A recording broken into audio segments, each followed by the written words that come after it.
This is the Vivo X200 Ultra with a top-tier telephoto lens. And this is the top-of-the-line camera from Sony, Alpha 1 Gen 2, with a 400 to 800 millimeters lens. And we're going to compare it to another flagship. This is a super cool photo camera from Nikon with a focal length of 3000 millimeters. Well, friends, let's get started. Hey friends, this video was translated using AI, so the sound quality isn't the best. If you prefer watching the original video, just follow the link in the description. Let's start with talking a little about the specs of our devices and lenses. The Vivo X200 Ultra's external Zeiss lens offers a 200mm optical focal length. It works together with the smartphone's 200-megapixel telephoto camera with an f/2.27 aperture and a 1.14-inch sensor. The second generation, Sony Alpha 1, features a full-frame CMOS sensor measuring 35.9 by 24 millimeters with a resolution of 50.1 megapixels. The lens I'm using has a focal length range of 400 to 800 millimeters. The maximum aperture is f/6.3 at the short end and f/8 at the long end. If desired, the aperture can be closed down to f/36 and f/45 depending on the selected focal length. The Nikon has a 1/2.3 CMOS sensor with 16 megapixels, and together with the built-in lens, it provides an optical range from 24 to 3000 millimeters with an aperture of f/2.8 and up to f/8. We have an interesting picture here. The telephoto sensor in the Vivo X200 Ultra is about 14 times smaller in area than the full-frame sensor of the second generation, Sony Alpha 1. However, it's almost 2.5 times larger than the sensor in the Nikon P1000. Let's see how our cameras perform in practice. By the way, friends, since we can only shoot in automatic mode on the Vivo with the external lens, I'm setting that same mode on our cameras too. I set aperture priority on the Sony. With that in mind, let's move on to the test. Friends, we climbed to the highest point. Well, almost the highest point of our city. The only thing higher is this antenna. It's a meteorological tower. We're on the 22nd floor. And now we're gonna test the real zoom. First of all, of course, we'll be testing the Vivo X200 Ultra. Let's take some photos. I'm gonna try and focus on a distant object first, probably. We get a really good result on the close-ups with the Vivo. The further we zoom, the more aggressively the algorithms work. The maximum digital zoom on the X200 Ultra paired with a telephoto lens attachment is equivalent to 5400 millimeters. We're seeing the most significant photo enhancement here, but nonetheless, I'm still amazed at how far this mini telephoto lens reaches. And the result is, well, quite acceptable. We can clearly see all the objects in the frame from such a huge distance. Nothing like this could even be imagined on any other smartphone. We made some photos with the Vivo. Now we're moving on to the real long-distance expert. This is a super impressive telephoto lens with a 400 to 800 millimeters focal length. That means the focal distance is simply enormous. Here. And now, the main thing is not to drop it, because if it falls, it will be a total disaster. Automatic aperture value is on, so that it can select it based on the exposure. My ISO is set to auto. Here, let's go. Of course, Sony Zoom doesn't reach the level of detail that Vivo gave us, but at least at all focal lengths, we have full optical zoom, without any processing algorithms. But the second generation Sony Alpha 1 has a clear image zoom feature. It's a digital zoom up to 2x, which, in theory, works almost without losing image quality. Let's take a look. Overall, all the photos look pretty good. Although, the more we zoom, the more noise becomes apparent. Now, the absolute champion of long-distance shooting, 3000 millimeters focal length. Let's see what Nikon has to show us. There, the image has appeared. There. Now I'm getting a 400 millimeters focal length. Taking a photo. 500 millimeters, 600 millimeters, 800 millimeters, 1000, 1600 millimeters. We're shooting with a Nikon with even more powerful optics. As I already mentioned, the camera's lens allows for a focal length equivalent of 3000 millimeters. But not only that, this device also has a 4x digital zoom, which allows it to reach an equivalent focal length of approximately 12,000 millimeters. Of course, at such magnification, the image quality begins to noticeably degrade. Photos are becoming blurrier, noisier, and far less sharp. Now, on to the most interesting part, comparing all three results. First zoom level at 400 millimeters. The results are extremely similar, and Vivo doesn't yield to professional cameras here at all. I'd even say it performs better than Nikon. Next zoom at 800 millimeters. Here, I can't say that the X200 Ultra performs significantly worse than the competitors. Yes, it's noticeable that it retained details less well and handled object edges less effectively. For example, The side of the heart is clearly visible in the Sony and Nikon shots, whereas the Vivo one has a black border. But those same pixelated stair-stepping and halos around objects are visible in all the photos. Next up, 1600mm. And here, thanks to processing algorithms, Vivo delivers a more interesting result than our cameras. Of course, the over-sharpening is quite noticeable, but on the other hand, the final image looks clearer and less noisy. However, if we look, for example, at the bricks of a building, we'll notice that Vivo smudges the lines where the small bricks meet. At the same time, on professional cameras, those lines are crisp and present. Moving on, we set 3200mm on the Vivo, 3000mm on the Nikon, and on the Sony, we manually zoom in during editing to roughly the same zoom level. Vivo cleans up the photos of noise quite aggressively, but because of that, it washes out a lot of detail that we see in the other two shots. On the other hand, the Sony photo is very noisy, and overall, on all the close-ups, Sony delivers the noisiest results. I'm saying this right away so I don't have to repeat myself later. Even with this much zoom, Nikon delivers a decent result, and probably the best of the three. The final zoom on the Vivo is 5400mm. The photo looks like a painting. It's almost like there are brushstrokes. But considering it's a small smartphone with a miniature telephoto lens, the result is still really impressive. Professional cameras, however, still retain more detail in photos, again, but the actual photos are noisy. They also don't shine with sharpness and detail, and the largest zoom level available on the Nikon is roughly 12,000mm. We simply zoom in on the other photos in post-production, but here, the result is exactly the same as it was before. There's not much more to add. The second photo session is to confirm the results. At 1x zoom, I'd pay attention to the greenery. It's noticeable that Sony has the most detailed foliage. Vivo performed a little weaker. Its vegetation detail isn't as thorough, but the result is still pretty good. Here, the leaves in the photos taken with the Nikon look completely blurry, like a solid green mush. Let's take a look at the brickwork texture at 800x zoom. Vivo heavily post-processes it. This is clearly visible in contrast with the surrounding shots. But the X200 Ultra produces the least noisy result. Sony, here, probably gives us the clearest photo with the best level of detail. The result from Nikon looks weaker. At the following zoom levels, we generally observe the same results. Vivo cleans up photos by removing noise and heavily processes them with algorithms. Sony delivers the sharpest result, and Nikon performs a bit worse. And, of course, the fact that even when zooming in to roughly 12,000mm equivalent, we can still read the street number on this garage in the photo taken with the smartphone is quite impressive. And now, video mode on our Vivo X200 Ultra smartphone with a great telephoto lens. Let's go. Of course, filming zoom with your hands without a tripod or stabilizer is a bad idea. The image will shake both on the smartphone and on the cameras, and we'll also have tests with a tripod a little later. Don't go anywhere. In video recording mode, the Vivo reaches up to 1150mm equivalent with an external telephoto lens. That's roughly 57x zoom. Let me remind you, the phone itself only reaches 20x. And even considering the rather mediocre image quality, the result is still impressive. On the Sony, I'm setting it to 4K at 50 frames per second, and we've started zooming in gradually. So, the recording is on. Now we have a focal length of 400mm, and we're slowly zooming into 450, 500, 600, 700, and 800. So, that's the maximum focal length you can achieve with this camera. Now I'm setting the video mode on our Nikon camera to 4K at 25 frames per second. Unfortunately, that's the maximum this long-range monster can do. 4K at 25 frames per second. Let's go. I'm starting to zoom in. Okay. Slowly, slowly.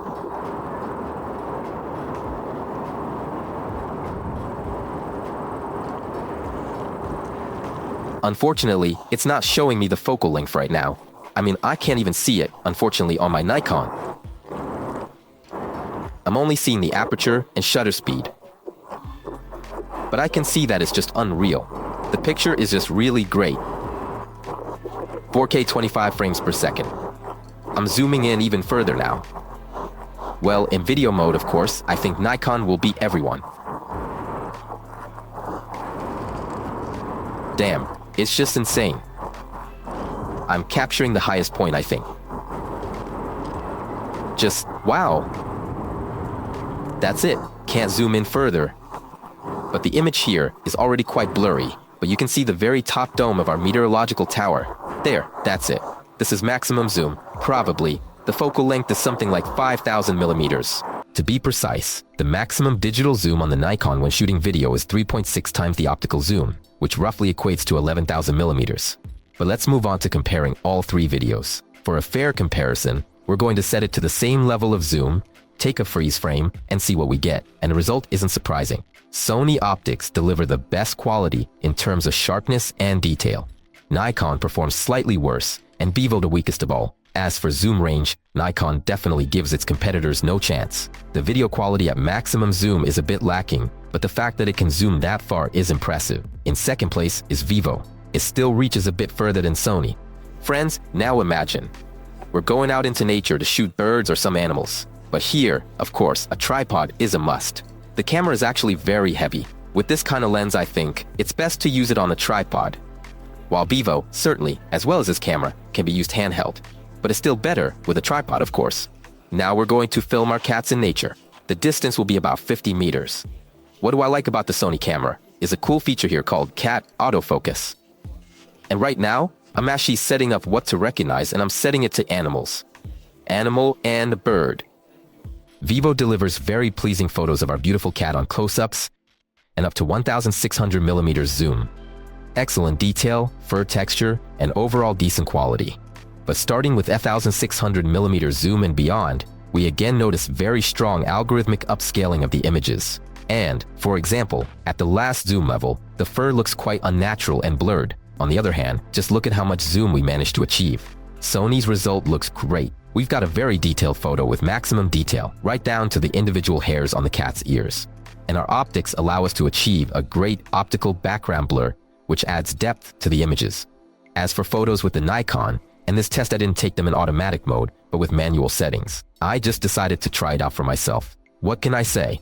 The first close-up shots were a bit noisy, and they clearly don't match Sony in quality and detail. But we'll compare all three results now. Most likely, the P1000 just didn't have enough light, and even in this shade, it's already struggling. If you put all the photos side by side, you can see that at the first zoom level, Sony performs better than its competitors, and its fur detail is the highest. Vivo performs slightly weaker, while Nikon delivers the blurriest result. The result is the same at the second zoom level. You can see yourself, there's no point in zooming in any further. So, I suggest we move on to video recording. Here, to keep things moving, let's immediately compare all three images. Sony, as usual, impresses with the best level of detail. But I filmed the video without a tripod, so there's quite a lot of shake here. Nikon and Vivo appear comparable in quality, and both hold stabilization confidently. But the P1000, of course, wins again in terms of zoom reach. However, in this specific scenario, that zoom reach isn't particularly useful. The cat is either out of focus, or it's just that image is smudged for some reason. At the most powerful zoom levels, we simply get digital mush of pixels and noise. Friends, now let's imagine we went to a concert, for example, to see our kids' performance, or some awesome concert. You have such a powerful tool, or even to a stadium, to a soccer match, and we need to take great shots. Can the Vivo do this? Or do you need a huge Sony camera for it? Or maybe it's better to get a Nikon? Let's check it out now. My lovely daughter Masha is performing today. We're about 30 meters, maybe even 40, away from her. What's good is that the Vivo has autofocus. I have Masha right here in focus, and the image looks really beautiful. Her performance is beautiful too. Okay, let's start testing. On the X200 Ultra, literally on all shots up to 1,600 millimeters, there's blur. Sometimes all of Masha is blurry. Other times, it's her hands or her dress. Most likely, this is all down to the shutter speed, which Vivo automatically increased due to the lower lighting of the frame. At 1,600 millimeters, there simply weren't any fast-moving objects or body parts in the frame, but the photo itself, of course, looks overly processed. And here's what we get from Sony. All the shots are sharp, with absolutely no issues with blurry hands, the dress, or anything else in the frame. Of course, it's noticeable that some noise has crept in, but now we're looking at something else, the autofocus performance. Let's see what Nikon has to offer us. Despite the really, truly poor photo quality, the focus is excellent. Moving on to video recording. Let's say you want to record a video to remember your kid's performance. Will a smartphone with an external lens be enough for that? I'm reminding you that we're about 40 meters away, and even for that, the Vivo with the telephoto lens is more than sufficient. We can zoom into a close-up of their faces, but it can be tricky to get a person in the frame with that much zoom. But when you do, the autofocus won't let you down. The shots aren't the highest quality, of course, but they look quite decent on medium zoom levels, and that kind of video is definitely worth keeping for memories. Friends, now it's in video mode. Masha performs beautifully, and right now, 400mm is just a perfect focal length. I have stabilization enabled on this. Well, I hold it pretty steady too. It's quite convenient. Of course, you should only shoot video with this camera on a tripod, because it shakes terribly without it. But with a tripod, it's just perfect. It pans really well. And right now, I'm getting a stunning picture. Now it's 400mm, making it 450mm. The picture is very beautiful. 500mm focal length. I just set it up right now. My ISO is currently 5000. It's really powerful because there's not enough light anymore. It's already evening. But Masha is performing beautifully. My focal length is currently 600mm. Now 700mm. I'm almost at maximum zoom right now. My last focal length will be 800mm. But I'll say this, the image really pleases me. Even considering that Masha is moving, the autofocus works simply spectacularly. Meaning, I see that the autofocus always locks onto the eyes and we get a very beautiful picture. And my final focal length is now 800mm. And we is such a great picture. Masha dances beautifully too. Of course, Sony, with its powerful optics, is in a league of its own here. The footage is sharp, beautiful, and detailed. The focus works great, and we even have a nice optical bokeh. Now we have video recording. You can generally hold this camera with your hands while filming. It turns out quite well. There is one downside though. We get ISO of 6400, which is the maximum ISO on this camera. And I think it looks quite noisy. And right now, Masha is performing this very interesting number. Nikon, in terms of recording quality, delivers results close to Vivo, if not worse. With stronger zoom, the noise becomes even more noticeable. The image starts to break down at the pixels and again turns into a blur. It's cool, of course, that we can reach the person's pupil with the camera all the way to 40 meters. That's undeniably impressive. But the quality of that image is just very disappointing. Evening has already arrived. It's already gotten dark. And we're gonna test our top-end flagships in low light conditions. It will be very interesting to see how they perform in low light. And so, our first test is the Vivo X200 Ultra. Scene mode. Scene mode allows us to better illuminate all kinds of neon signs. We're going to photograph a neon sign right now. Currently, I have a 200mm focal length. Let's go. Our subject is a shopping mall. Let's try to zoom in to the maximum and read the signs under these conditions. At the initial zoom levels, everything looks decent. But even here, you can already notice that some signs are overexposed or blurry. As you zoom in to the maximum values, the situation worsens. And here, even the smartphone's algorithms can't salvage the photos. At 5400mm zoom, the photo looks blurry. You can see the pixels and pixelation artifacts, and the store name is completely unreadable. Now I'm going to turn the scene mode off. Let's see how it looks without it. Without scene mode, will it perform worse? Yeah, actually, without scene mode, it's much worse. Turning off the scene mode makes the results even worse. Detail loss is even more pronounced, blurriness is more significant, and the algorithms are working even more aggressively. It's clear that at maximum zoom, they're cleaning the photo of pixels, which results in an overly smooth look, and all the details are just blurred out. Alpha 1, second generation, paired with a 400 to 800mm telephoto lens. The Sony camera performs poorly in low light, producing very noisy images. There's no processing or algorithmic cleaning of the photo here, but at the same time, the level of detail and readability of the signs here is noticeably better than on the Vivo. Even with the most significant digital zoom, we can easily read the supermarket sign. Also, with this Sony camera, you can activate the APS-C mode and get a crop from the full-frame sensor by a factor of 1.5 times. Thus, the 400 to 800mm lens effectively becomes a 600 to 1200mm equivalent. Okay, now we're shooting with a Nikon, and I'm gonna say, guys, that of course, starting at 1200mm, it's just not super comfortable to shoot. I'm finding it really difficult to hold the camera steady in normal mode. Although I have maximum stabilization enabled, the camera shakes. Well, here's 3000mm. That's the last focal length, so to speak. And the camera is starting to shake noticeably, and my shutter speed is currently 1/5. Basically, of course, it's almost impossible to hold it steady with that shutter speed. Nikon's situation is similar to Sony's. The photos are a bit noisy, but more readable and sharper than Vivo's. Of course, as you move to higher zoom levels, more noise and artifacts appear. The photos become noticeably weaker, and due to camera shake, we occasionally get ghosting. Even so, even with a zoom of up to 12,000 millimeters, which provides quite weak detail, we can still read the supermarket sign, which is, of course, very cool. Let's compare all three results. Sony, in contrast to the others, provides the clearest results. Nikon doesn't perform as well, and obviously, the X200 Ultra is the weakest link here in terms of detail and sharpness. But what I can praise it for is the most accurate color reproduction of illuminated signs. Still, I wouldn't advise using this lens for photos in low light. This applies to all zoom levels. Overall, I think the results don't need my commentary. You can see yourself. Even professional cameras provide uncertain results in such lighting and with strong zoom, and the photos turn out soft and noisy. And now, we have video recording mode in low light conditions. Let's try zooming in on the neon sign and see if we can read the information. Will our device be able to do that? Okay, the only thing I'm lowering the FPS from 60 now on 4K. Instead, I'll set it to 30 frames per second. Ideally, we should have a bit more light. And we're doing 400 millimeters. 600. 800. And 1150 millimeters.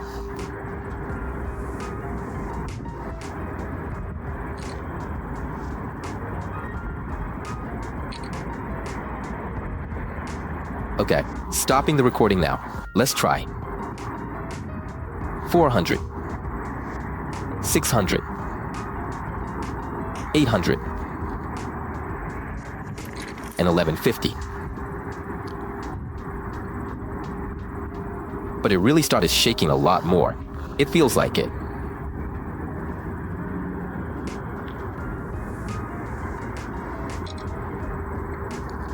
Yes, I have that feeling that it really started shaking noticeably more.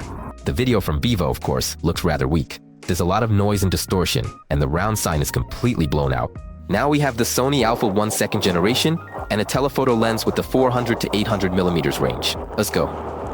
Okay, I'm starting to record a video. And we're gonna zoom in now. Well, it looks really nice overall. I'm currently at ISO of 12,800. And I'm starting to zoom in 450 millimeters. That's 500 millimeters. 600 millimeters. 700. That's 800 millimeters. Now I'm cropping. Okay, this looks simply gorgeous now. Let's try zooming out to something else. Sony's result is definitely more confident than the X200 Ultras. Although the picture is noisy, the video is sharper, and the text is more readable. The round sign isn't as overexposed, and we can clearly make out the logo. However, of course, it's difficult to hold such a large device in your hands, which results in very unstable video. And now we're shooting in 4K 25 FPS on a Nikon P1000. Let's zoom in.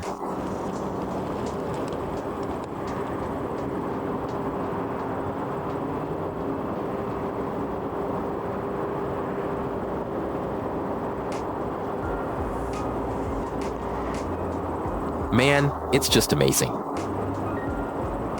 Well, this great of a distance. Is that something our devices can handle? Too bad this text is not readable. Yeah, I can barely see it. It seems we're a bit short on exposure. Yeah, it reduces the ISO a bit when we're shooting video. Damn, was I able to read that? It says something about parking. Parking is prohibited here, it says. I just zoomed in really close. And I managed to capture that tiny text. But it looks absolutely fantastic though. The Nikon feels lighter in your hand, and it's more comfortable to hold it steady. But so far, it seems like its image is a bit weaker and noisier than the Sony's. However, just look at what it's capable of at maximum 10x zoom. We can clearly read small text on a round sign. Neither Sony, let alone Vivo, had this capability at all. Impressive. Now we're comparing all three results. Of course, it's already obvious that Nikon once again dominates in zoom power, allowing us to read even very distant small text. undisputed leader, but to assess the overall image quality at a mid-range distance, let's try to capture a similar still frame, just as we did in the daytime test. And let's see what we get. Definitely, in low light conditions, professional cameras deliver a much clearer and higher quality result. Here, Vivo can't offer anything with its external telephoto lens. Even its algorithms can't save the situation. Friends, we have an unbelievably beautiful night and a gorgeous moon tonight. And now we'll test our devices on a tripod. Will a tripod let us take cool photos of the moon? We've currently got a 200mm focal length. Let's take some photos. By the way, it says here that this is supermoon mode. But if we disable this supermoon mode, it can adjust the exposure. And if we turn on scene mode, nothing changes, it seems. Therefore, it's better to leave supermoon enabled, of course. I mean, you can take great photos with this lens, but it's best to keep the supermoon mode on, of course. It turned out interestingly, I think. Vivo, as always, pleasantly surprises with its superb moonshots. In our comparisons with other smartphones in this test, it always performed excellently, winning against almost all competitors. With an external telephoto lens, we get some unreal zoom. It's like looking through a powerful telescope. Of course, the photo quality suffers at maximum zoom levels. The moon looks blurrier, details are lost. But just think about it, we're getting shots like this on a smartphone. That's really cool. Friends, to film the moon with the telephoto lens, we need to do the following. We need to zoom in as much as possible first, then lock the exposure on the brightest point, and, accordingly, lower it to -3, probably a little closer to here, and lower it to -3. Or even, probably, somewhere a little further here. There. So, essentially, I'm really trying to pull out the brightest frame and lower the exposure as much as possible. A lot of people say that Vivo actually draws the moon using AI. But now we're seeing that it has a real telephoto image. Its 200 megapixel telephoto, together with this external lens, gives us such an amazing image. Actually, there's no supermoon right now. We're just adjusting the focal length, zooming in, and taking a photo. The only thing I feel, when I touch the display, the image gets a bit shaky. That is, even considering the camera is on a tripod. Still, I think the picture turns out great. Video also looks very good. The detail and sharpness here are, of course, a bit worse than in photo mode, but the result is still very good for a smartphone. Now, our second contender is the Sony Alpha 1 of the second generation and a 400 to 800mm telephoto lens. Everything is now on a tripod, as stable and secure as possible. Because holding such a beast with your hands is very difficult. In general, ideally, all shooting should be done like this, on a tripod, monitoring through the on-camera display, as I'm doing now.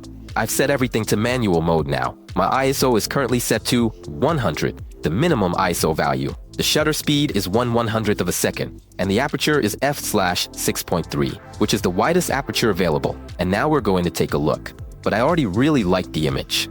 It'll be great if I could do it with a tap, because I can even feel that the slightest touch moves the camera a little. This is, of course, a disappointment. But, in general, you can get a more or less usable frame. But it's better to hold it like this. This is 400mm focal length right now. Now I'm at 500mm. Now I'm at 600. 700. 800. Okay, I've shot at 800mm. Now I'm switching to APS-C format, meaning I'm zooming the image even further. I'm doing a maximum zoom. And the moon just comes out huge like this. But I still feel the camera shakes a bit, you know. I still can't seem to fully stabilize the image. Yet, I think the frame turns out just gorgeous. A remote control would be nice, of course. That would be amazing. The photos of the moon, taken with the Sony, are simply gorgeous. There's not much to say about that. Even though some close-up shots were slightly out of focus, most of the frames, especially with the highest zoom level, look really impressive. Powerful, high-quality optics really do make a difference. Even without comparing it to Vivo, it's clear how much more detailed the moon looks with Sony. Okay, so we shot some photos.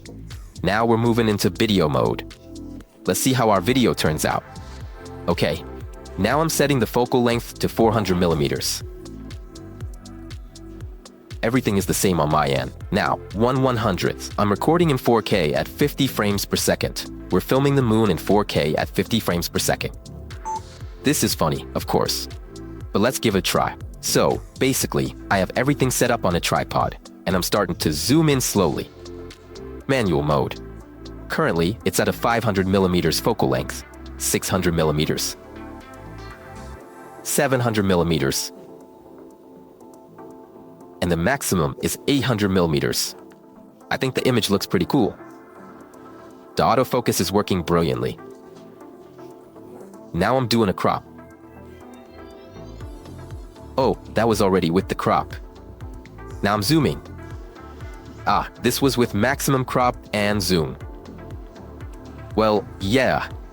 So basically we're 800mm right now. And now we're doing the maximum zoom. Even with a tripod, unfortunately, we get significant shakiness in video mode. The video wobbles even from gentle touches of the focus ring. Nevertheless, the results at all zoom levels look very good in terms of sharpness and detail. It's a shame that the shaking ruins everything. Well, and our last contender, Coolpix P1000, Nikon. Let's test it out. I'm starting to zoom in slowly now. Friends, you often write that Vivo is enhancing the image with AI. Well, look at this. Here, I'm zooming in on the moon. It's super bright here too. And, essentially, when I try to lock focus, it fails. It can only focus at around 500mm. Maybe more. Here's 700mm, and it already can. Well, now, it still can't focus yet. Basically, it's trying, but still, the moon turns out overblown. Here, so, it's better to choose the scene mode. Here, and in this mode, it will work. It says to activate the flash. Well, in the same mode, there's at least some semblance of a photo. Nikon almost doesn't lag behind Sony in terms of moon photo quality, though a slight blur is noticeable on almost all the photos, either from camera shake or that's just what the quality is. But the powerful zoom of the P1000 feels pointless here, because the more we zoom in, the more blurry the details become. At one point, the craters practically merge with the surface of the moon. Okay, now we're starting video recording. 4K, 25 frames per second. Let's start zooming. We have auto mode enabled now. And it seems like it can't figure it out. It started bringing out details, lowering the exposure to see the moon. But it just can't focus. So, I'm gonna stop the recording now. It's better to start video recording around 1000mm. Actually, maybe 1200mm. We're getting such beautiful shots. But the focus does drift a bit, of course, as if the moon is moving. I mean, I can see it. As if it's constantly moving somewhere. By the way, the recording looks very similar to what I filmed on the Vivo. You can really see some kind of fluctuations happening.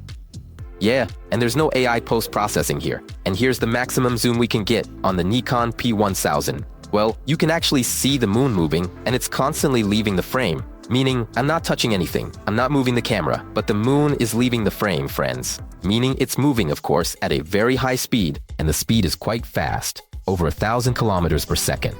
But seeing that movement with your own eyes is amazing. Thanks, Nikon, for such an option. By the way, friends, a few words about the video shake we saw when filming the moon, both on the Vivo and on the Nikon. Astronomers call this atmospheric turbulence, or SEAM. The higher the zoom level and the closer the object is to the horizon, the stronger the effect. This is the kind of educational channel we are. Subscribe. Regarding the comparison of all three photo results, I can confidently say that the X200 Ultra delivers a very respectable result on close-ups and medium shots, almost comparable to the photos from Sony and Nikon. Of course, at higher zoom levels, the loss of detail becomes much more noticeable. The moon looks more blurry than it does on competitor shots. However, I think Vivo did an excellent job here. If we talk about video recording, it performs exceptionally well here as well. It stabilizes video really well, even at maximum zoom. There's absolutely no shakiness, which sets it apart from Sony, and the picture quality and zoom range are very pleasing. Yes, Nikon surpasses it in zoom power and Sony in moon detail, but personally, the result with the X200 Ultra left me with only positive impressions. Well, friends, let's summarize our big test. And we'll probably start with pricing. The Vivo X200 Ultra, with its external camera kit and telephoto lens, cost me $1,700. The Nikon P1000 costs more. It will cost you approximately $2,000 for a new device. The Sony Alpha 1 at the second generation alone will cost a minimum of $6,200. plus a 400 to 800 millimeter lens. That's another roughly $2,100 on top of that, which totals about $8,300. Honestly, I wouldn't call any of those three options budget-friendly, but there is a big price difference between a smartphone and cameras, and Sony really widened the gap this time. The difference in size and weight is noticeable too. The Vivo X200 Ultra fits comfortably in your pocket, and a telephoto lens goes in the other pocket. Yes, friends, you don't even need to carry a grip from a photography kit. You can just take the telephoto lens itself and an adapter for it. So you don't even need a bag or a backpack. The Nikon P1000 weighs almost 1.5 kilos, and, of course, in terms of comfort, it loses out to a smartphone due to its weight and size. The Sony Alpha 1 of the second generation itself weighs almost 800 grams, plus the lens adds another 2.5 kilograms. In total, that's over 3 kilograms in your hands. It's very difficult to hold such a setup without a tripod. You get tired quickly, and the image starts to shake. That's precisely why it was the most comfortable to handhold with the Vivo X200 Ultra thanks to its weight. It's simply easier to stabilize the phone in your hands at higher zoom levels. However, the Nikon P1000 proved comfortable for handheld long-range shooting. Its body is still quite light compared to Sony's. However, due to the small sensor and a fixed aperture, it critically needs sufficient light. Otherwise, the frame immediately becomes dark or noisy. To summarize all our tests from this video and everything I said above, what conclusion can we draw? Definitely, the camera kit with the external telephoto lens for the X200 Ultra is a very powerful and cool tool, which can even compete in some scenarios with professional photo equipment, and sometimes even surpass it, as it did with Nikon in some tests. Vivo seemed to be some sort of perfect balance between these two professional cameras. It's significantly cheaper than Sony, a little cheaper than the P1000. It's lighter, more compact, clearer, and more comfortable. At the same time, it delivers stunning photo and video quality in daylight at short and medium zoom levels. The zoom range is impressive, although it's achieved with digital enhancement. Still, this artificial look won't appeal to everyone. Another drawback of this Vivo setup that I'm highlighting is that when using the telephoto lens, you can't shoot raw photos at all. And overall, our capabilities when shooting like that are very limited. You can shoot with the external telephoto lens through the extender mode menu, which, at the time of making this review, has very limited functionality. And another downside, it doesn't perform that great in low-light conditions. However, if we're asking the question of whether to get the X200 Ultra with an external telephoto lens for shooting nature, animals, concerts, and events, my answer is definitely yes. This is a very interesting and cool addition to your camera phone, which doesn't claim to be a professional camera, but will definitely appeal to all mobile photography enthusiasts. And that's all from us, friends. Subscribe to the channel, like the video, and write in the comments how you liked our review. And bye-bye, everyone.